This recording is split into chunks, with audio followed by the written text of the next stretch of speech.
There is a reason the most productive traditional Amish kitchen gardens look nothing like the average suburban vegetable plot, and it has nothing to do with tillage equipment or synthetic inputs. The surface of a well-managed Amish bed is covered in a thick, irregular blanket of coarse woody material. Wood chips cut from fruit and hardwood trees, wheat and oat straw in dense unbroken layers, and aged bark that has begun its slow transition into fungal habitat. This is not decorative. High-carbon mulch, material with a carbon-to-nitrogen ratio above 25:1, is the structural foundation of a no-till biological system.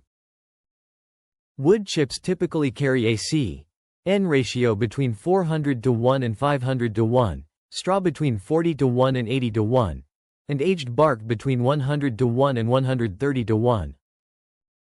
Layered in combination, these materials create a physical barrier of significant density, a thermal buffer against temperature extremes, and a slow-release carbon food source for the fungal networks that build long-term soil resilience.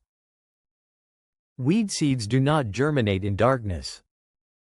The majority of common garden weeds, including annual bluegrass, chickweed, hairy bittercress, and shepherd's purse, require light exposure to trigger the phytochrome reaction that initiates germination.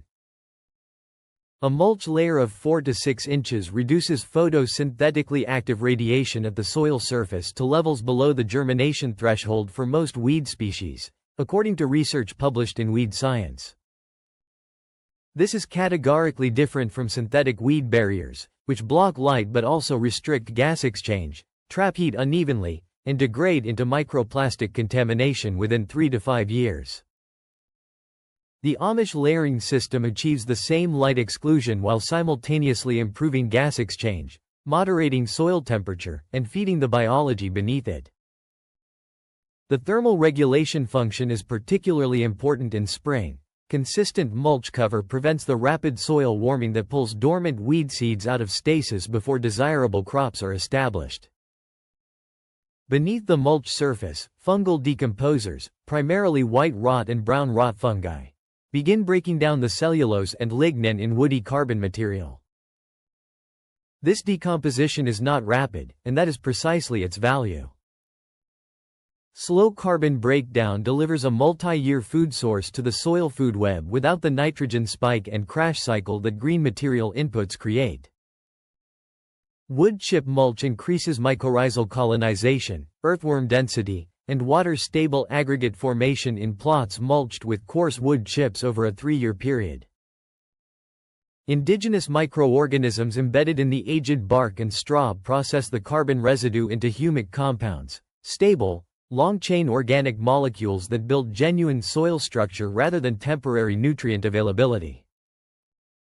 A 4-inch carbon mulch layer reduces evaporative water loss from the soil surface by up to 70%, according to data from the University of California Cooperative Extension.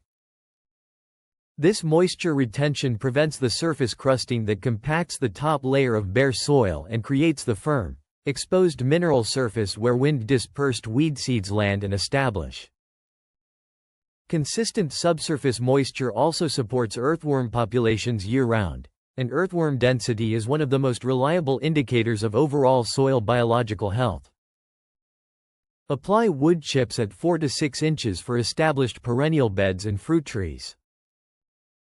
For annual vegetable beds, reduce depth to 3 inches and keep chips away from direct stem contact. Refresh the top layer each spring without disturbing the decomposing layer beneath.